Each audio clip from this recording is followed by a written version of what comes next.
Praise God. ఈరోజు దేవుడిచ్చిన కృపను బట్టి దేవునికి వందనాలు చెల్లిస్తున్నాను. ఈరోజు మీలోని నా చుట్టూ శత్రువులు ఉన్నారు, నా చుట్టూ ఎన్నో ఇబ్బందులు ఉన్నాయి, నా చుట్టూ ఎంతోమంది శత్రువులు నన్ను మృంగివేయాలని చెప్పి చూస్తున్నారు అన్న ఆలోచనలోని మీరు ఎవరన్నా ఉన్నట్లయితే దేవుడు మీతోటే మాట్లాడాలని ఆశపడుతున్నాడు. కీర్తనలు 48వ అధ్యాయము 1 నుండి. మన దేవుని పట్టణమందు ఆయన పరిశుద్ధ పర్వతమందు యెహోవా గొప్పవాడును బహు కీర్తనీయుడనై ఉన్నాడు. ఉత్తర దిక్కున మహారాజు పట్టణమైన సియోను పర్వతము రమ్యమైన ఎత్తుగల చోట నుంచబడి సర్వభూమికి సంతోషకరముగా ఉన్నది. దాని నగరులలో దేవుడు ఆశ్రయముగా ప్రత్యక్షమగుచున్నాడు. రాజులు కూడిరి, వారు ఏకముగా కూడి వచ్చిరి. వారు దాన్ని చూచిన వెంటనే ఆశ్చర్యపడి భ్రమపడి త్వరగా వెళ్ళిపోయిరి. వారచట నుండగా వణుకును ప్రసవించు స్త్రీ వేదనయు వారిని పట్టెను. తూర్పు గాలిని లేపి తర్షీషు ఓడలను నీవు పగులగొట్టుచున్నావు. సైన్యములకు అధిపతియగు యెహోవా పట్టణమందు మన దేవుని పట్టణం నందు మనము వినినట్టుగానే జరుగుట మనము చూచి ఉన్నాము. దేవుడు నిత్యముగా దానిని స్థిరపరిచి ఉన్నాడు. దేవా, మేము నీ ఆలయం నందు నీ కృపను ధ్యానించితిమి. దేవా, నీ నామము ఎంత గొప్పదో, నీ కీర్తియు బూది గంతముల వరకు అంత గొప్పది. నీ కుడి చేయి నీతితో నిండి ఉన్నది. నీ న్యాయ విధులను బట్టి సియోను పర్వతము సంతోషించునుగాక, యూదా కుమార్తెలు ఆనందించుదురుగాక. ఇక్కడ మనం చూసినట్లయితే నేను కష్టాలలో ఉన్నాను, నా చుట్టూ ఎన్నో సమస్యలు ఉన్నాయి, నా చుట్టూ ఎన్నో బాధలు ఉన్నాయి అని చెప్పి మీరు అంటున్నట్లయితే ఇక్కడ దేవుడు మీకు గుర్తు చేయాలని అనుకుంటుంది ఏంటంటే, నేను నీ యందు ఉంటే ఏ శత్రువు కూడా నీ ఎదుట నిలువలేడు అని చెప్పి దేవుడు మీకు గుర్తు చేయాలని ఆశపడుతున్నాడు. అయితే 48:1 మనం చూస్తే, మన దేవుని పట్టణమందు ఆయన పరిశుద్ధ పర్వతమందు యెహోవా గొప్పవాడు బహు కీర్తనీయుడనై ఉన్నాడు. ఉత్తర దిక్కున మహారాజు పట్టణమైన సియోను పర్వతమును రమ్యమైన ఎత్తుగల చోట నుంచబడిన సర్వభూమికి సంతోషకరముగా ఉన్నది. దాని నగరులలో దేవుడు ఆశ్రయముగా ప్రత్యక్షమగుచున్నాడు. ఇక్కడ మనం అర్థం చేసుకోవాల్సింది ఏంటంటే, సియోను అని ఎప్పుడన్నా రిఫర్ అవుతుంది అని అంటే, సియోను అని చెప్పబడుతుందంటే దేవుడు మనల్ని అక్కడ సూచిస్తున్నాడు. మనల్ని అనేకమైన పేర్లు దేవుడు పెట్టి పిలుస్తూ ఉంటాడు. ఏమని? ఇశ్రాయేలీలు అని అంటాడు, ఇశ్రాయేలు అని అంటాడు, యాకోబు అని అంటాడు, సియోను అని అంటాడు. సో దేవుడు ఏ విధంగా మాట్లాడతాడు మనం మొదటిగా గ్రహించాలండి. అయితే ఇక్కడ సియోనుని ఎక్కడ ఉంచుతున్నాడంటే, దేవుడు రమ్యమైన ఎత్తుగల చోటలోని దేవుడు సియోనును ఉంచుతున్నాడంట. దానిని చూసి, ఆ సియోనును చూసి ప్రతి ఒక్కరూ కూడా, భూమి మీద ఉన్న వారందరూ కూడా సంతోషిస్తారంట. ఎందుకు అది ఉన్నతమైన స్థాయికి వెళ్ళింది అని చెప్పి మొదటి వచనంలో మనం చూసుకుంటే ఏంది, మన దేవుని పట్టణమందు ఆయన పరిశుద్ధ పర్వతమందు యెహోవా గొప్పవాడును బహు కీర్తనీయుడనై ఉన్నాడు.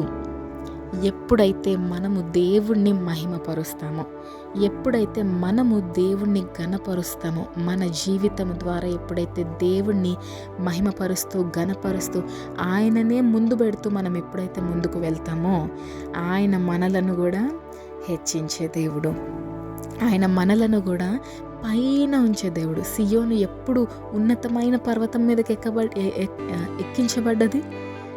ఉన్నతమైన పర్వతం మీద ఎప్పుడు సియోను కట్టబడ్డది. సియోను పట్టణము ఎప్పుడైతే దేవుడు తనను తాను ఆ పట్టణంలోని స్థాపించుకొని ఉన్నాడు అంటే, అక్కడున్న ప్రజలు, సియోను ప్రజలు దేవుని యందు విశ్వాసం ఉంచారు కాబట్టి, దేవుని యందు పూర్తి నమ్మకం ఉంచారు కాబట్టి ఈరోజు దేవుడు మనలను సియోను అని పిలుస్తున్న కారణం ఏంటంటే, మనము కూడా సియోను పట్టణము వలె దేవుణ్ణి మన రాజుగా నియమిస్తామని.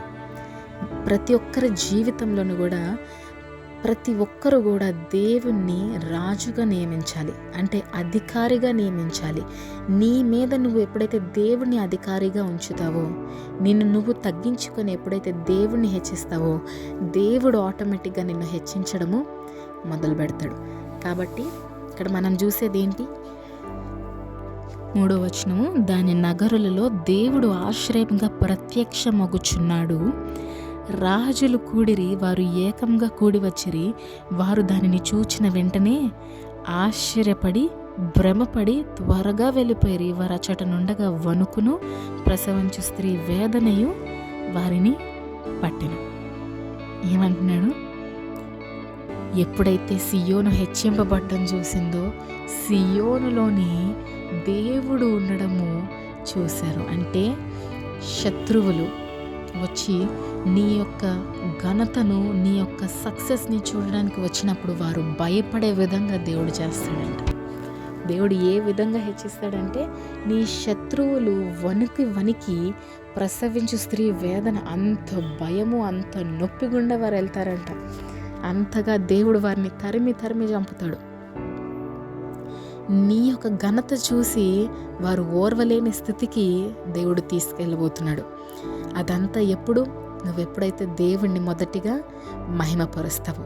వారిని ఏం చేస్తాడంటే, తూర్పు గాలిని లేపి తర్షీషు ఓడలను నీవు పగలగొట్టుచున్నావు. సైన్యములకు అధిపతియగు యెహోవా పట్టణమునందు, మన దేవుని పట్టణమందు మనము వినినట్టుగానే జరుగుట మనము చూచి ఉన్నాము. దేవుడు నిత్యముగా దానిని స్థిరపరిచి ఉన్నాడు. దేవుడు నిత్యముగా స్థిరపరిచినాడు. దేవుడు చెప్తున్నాడంటే ఖచ్చితంగా దేవుడు చేస్తాడు. దాన్ని దేవుడే స్థిరపరుస్తాడు మన జీవితాన్ని. ఎవ్వరూ స్థిరపరచలేరు. ఎవ్వరికి సాధ్యము కాదు ఒకరి జీవితాన్ని ఒకరు బాగు చేసుకోవడము. కానీ దేవునికి మాత్రమే సరైన పునాదులు వేసి మన జీవితాన్ని నిర్మించడము, దానిని స్థిరపరచడము మన దేవునికి మాత్రమే సాధ్యము. ఇదంతా ఎప్పుడు జరుగుతుందంటే, ఎప్పుడైతే మనము దేవునికి మొదటి స్థానం ఇచ్చి, దేవా నేను నీ చేతికే నా జీవితాన్ని ఇస్తున్నాను, నేను ఎవరిని నమ్మనయ్యా, నిన్ను మాత్రమే నమ్ముతాను అని ఎప్పుడైతే మనము దేవునికి మనల్ని మనం సంపూర్ణంగా అర్పించుకుంటామో, సంపూర్ణంగా ఎప్పుడైతే మనం ఆయనకి లోబడతామో, ఆయన ఇన్ఛార్జ్ తీసుకొని మన జీవితానికి మన శత్రువులు మనల్ని చూసి భయపడే విధంగా చేస్తాడు. మనల్ని ఎన్నో మాటలని తృణీకరించిన వారిని చెదరగొడతాడు, వారిని విరగ్గొట్టి వారికి అవమానము కలుగజేస్తాడు. అంత గొప్ప దేవుడిని ఈరోజు మనము కలిగి ఉన్నందుకు మనం ఎంతో ధన్యులము. ఇంటి కృప దేవుడు మనందరికీ ఇస్తున్న విధానాన్ని బట్టి దేవునికే మహిమ చెల్లిద్దాం. మీరు బహుశా బాధపడుతున్నారేమో, ఇన్ని శ్రమలు ఉన్నాయి నా చుట్టూ, ఇంతమంది నన్ను అవమానిస్తున్నారు, ఇంతమంది నన్ను చూసి నువ్వు ఏం పైకి వస్తావు అని అంటున్నారు అని మీరు బాధపడుతున్నారేమో, ఏడుస్తున్నారేమో. దేవుని సన్నిధిలోకి వెళ్ళి ఎప్పుడయ్యా నువ్వు మాకు జవాబిచ్చేది అని ఏడుస్తున్నారేమో. దేవుడు అంటున్నాడు, నువ్వు ఎప్పుడైతే నన్ను ప్రతిష్ఠిస్తావో, నీ సొంత ఆలోచనల మీద నువ్వు ఆధారపడకుండా ఎప్పుడైతే నువ్వు నన్ను ప్రతిష్ఠిస్తావో, ఆ సమయం అంది నేను నా మాటను నెరవేర్చడము మొదలు పెడతాను అని చెప్పి దేవుడు సెలవిస్తున్నాడు. మొదలు పెట్టడం మాత్రమే కాదు, కానీ ఆయన చెప్పిన మాటలను ఆయన స్థిరపరిచి మనల్ని ముందుకి తీసుకువెళ్తాను అని సెలవిస్తున్నాడండి. ఈరోజు ఆయన మాటలను నమ్మి దేవుడు మన శత్రువులను మన కాళ్ళ క్రింద అనగద్రొక్కే విధంగా చేస్తాడు. కాబట్టి ఆ మాటను నమ్మి దేవుడిచ్చే వాగ్దానాలను చేపట్టుకొని మనం అందరము ముందుకు వెళ్దాము. ఈ చిన్న మెసేజ్ మీకు ఆశీర్వాదకరంగా ఉన్నట్లయితే మీ ఫ్రెండ్స్ తోటి, ఫ్యామిలీస్ తోటి షేర్ చేసుకోండి. Thank you. Praise the lord. Shalom.